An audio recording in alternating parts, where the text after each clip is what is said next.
The plasma bolt screamed overhead as Marcus dove behind the twisted wreckage of what used to be a hover tank. His squad was pinned down on three sides, outnumbered 5-1 by the Zephyrian assault force.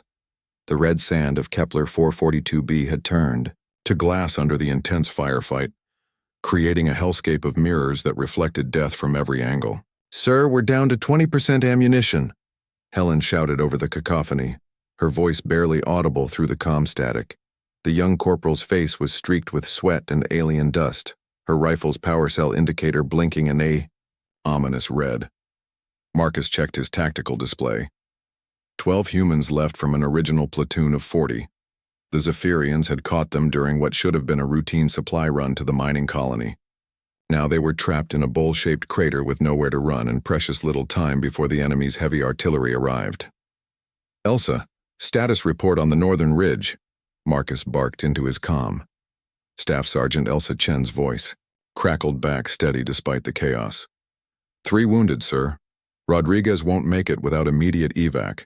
The bastards have us zeroed in with their targeting systems." Marcus closed his eyes for a moment, calculating odds he didn't like. The Zephyrians were methodical killers, their insectoid forms moving with mechanical precision as they closed the noose. Their chittering war cries echoed off the crater walls like a death song. That's when the sky tore open. A ship materialized above the battlefield with a sound like reality itself screaming. It wasn't Zephyrian. Marcus knew their angular, blade-like vessels. This was something else entirely. Organic curves flowed across its biometallic hull like frozen music, and it pulsed with an inner light that made his teeth ache. The ship settled into a hover directly above the crater's center, its shadow falling across both human and Zephyrian forces alike. For a moment, the only sound was the whine of cooling plasma rifles and the distant rumble of approaching reinforcements. Then she stepped out. Marcus's heart stopped.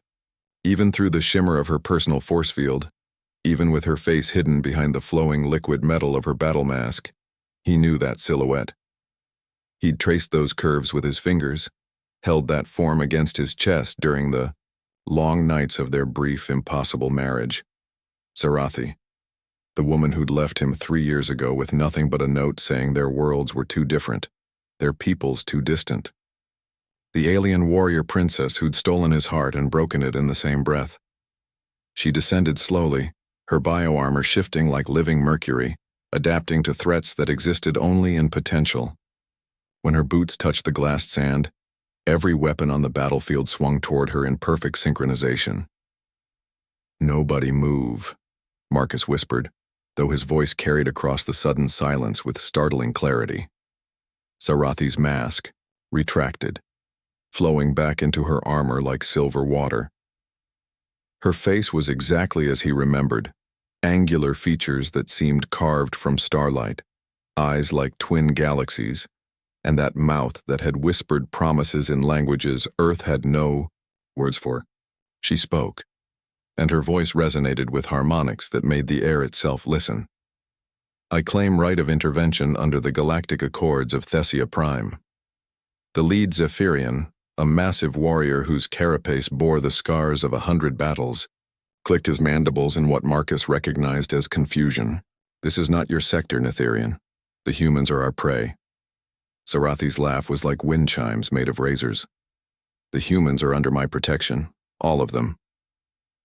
Her gaze found Marcus across the battlefield, and for a moment, 3 years, collapsed into nothing.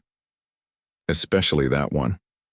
Marcus felt Helen's incredulous stare burning into the side of his head. "Sir," she whispered, "do you know her?" "It's complicated," Marcus managed, never breaking eye contact with his ex-wife. The Zephyrian commander raised his plasma lance, its tip glowing with deadly energy.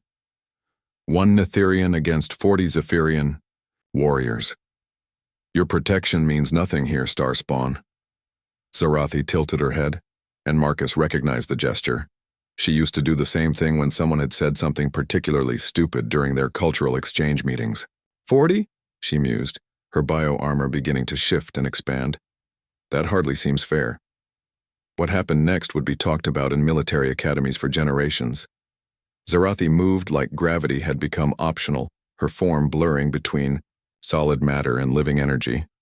Her armor sprouted weapons that had no names in human languages, each one calibrated to exploit specific weaknesses in Zephyrian physiology. The battle lasted exactly 47 seconds. Marcus timed it.